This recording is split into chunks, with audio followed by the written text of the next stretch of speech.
muda wote tulikuwa tunamsubiria kamanda wa polisi wa mkoa wetu wa Morogoro anaitwa Afande Alex Mkama aweze kuzungumza nanyi mawili matatu. Baada ya hapo tuendelee na zoezi letu la ukaguzi wa magari. Afande, karibu.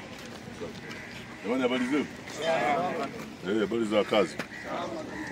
Sasa tumekuwa na utamaduni wa kufanya ukaguzi wa haya magari ya watoto. Hiyo tunaona hatupati ushirikiano kutoka kwenu. Sababu tangu tumewaita hapa magari yaje hapa naona anakuja kidogo. Na tunataka tuelewe sasa, tujue shida ni nini, kwa nini ule utamaduni wenyewe kukagulisha vyombo vyenu bado hamjaona umuhimu. Sisi tunaona ni muhimu, si ndio? Na mwaka jana nafikiri tulikaa kikao na matron na patron, tulikaa na madereva, baadaye tukakaa na wamiliki. Kwa kwenye kuhusu swala la elimu tumetoa umuhimu wa hiki kitu. Na tunasema hivyo kwa sababu sisi tunamlinda mtoto ambaye na nyinyi pia najua na wauma mtoto, si ndio? Na tumekuwa tukiona matukio mengine huko yanahusu mtoto mengi tu, ikiwemo ukatili wa kijinsia, lakini watoto wanagongwa, dereva anamfikisha tu sehemu afa anafanya nini, mtoto anavuka mwenyewe anapita mbele yake pafa anamgonga. Lakini magari sasa, kuna magari mengine yametoboka mpaka chini, na watoto wengine wadogo kama huyo anaweza akapitiliza mpaka chini, mwingine ameweka tu limfuniko hivi. Lazima ufanye service, uweke matairi mazuri, ziwe.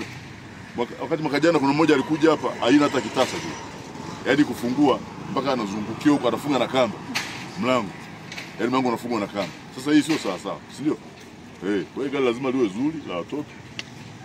Suda anapoenda shuleni kule, shule nyingine kuja kwenye gari ndio kwamba anapata mazingira yale. Nimeleka. Sasa ukaguzi ni muhimu kusudi tuangalie ubora wa nini? Wa chombo, kusaidia kuokoa maisha ya watoto au maisha ya watu pamoja na nyinyi wenyewe. Hii magari mengine ukuta ni mabovu, yale ambaye amechoka kwenye taasisi huko. Yameshachoka huko, mtu amestaafu ameuza gari lake limechoka, ndio anakuja analileta itumike kubeba watoto. Hii sio sawa sawa. Kwa hiyo tunahitaji magari yale ambayo yanafuata taratibu zote kwa usalama wa watoto, madereva na watu wengine ambao wanabeba kwenye yale magari.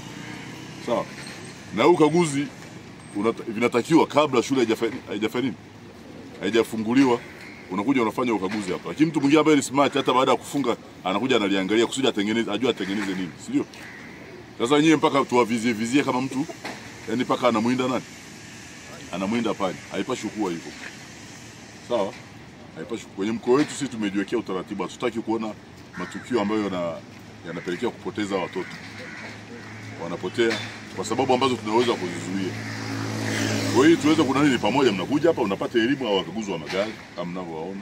Haiko na askari wa usalama barabarani. RTO biko akifanya kila mara nataka waone kusudi angalau tubadilishane elimu, ufahamu na vyombo vikae vizuri. Sawa? Kwa hiyo tunatarajia baada ya ukaguzi mtaelekezwa nini ambacho ni tatizo. Shule sasa hazijafunguliwa, lakini zitakaribia kufanya nini? Kufunguliwa. Kwa hiyo tunatarajia baada ya kumkishaelekezwa mtarudi tena ili tuangalie yale mapungufu yaliyopo mmeyarekebisha au namna gani. Si mnaeleka. Na yuko matron, nafikiri mnafahamu wajibu wenu. Matukio ya watoto, mkoa wa Morogoro una matukio pia ya watoto kufanywa ukatili. Tunao tukio moja, kwa mfano dereva alimfanyia ukatili mtoto kwa sababu alibakia na binti, akamfanyia ukatili. Kwa hiyo tunatarajia yeye matron usimwache dereva akiwa na mtoto peke yake, hasa madereva wa kiume, si ndio? Wakiwa na watoto peke yao ndio wote lazima muwepo, lakini pia kuwavusha watoto wanapofika wameshuka, kisha mtoto anafanya anavuka. Wakati mwingine si mna mawasiliano na wazazi, bana njoo kwenye kituo fulani uje uchukue nini watoto wao. Watoto wengine wanaibiwa njiani humo, aenda mtu anakuwa anasoma tu anamtaka mtoto, baada ya muda anaona kumbe anakuaga mwenyewe tu, na mtoto akidanganya kidogo anafanya nini, anaondoka. Kwa hiyo ni lazima mtoto akabidhiwe kwa mzazi husika au muhakikisha anafika nyumbani.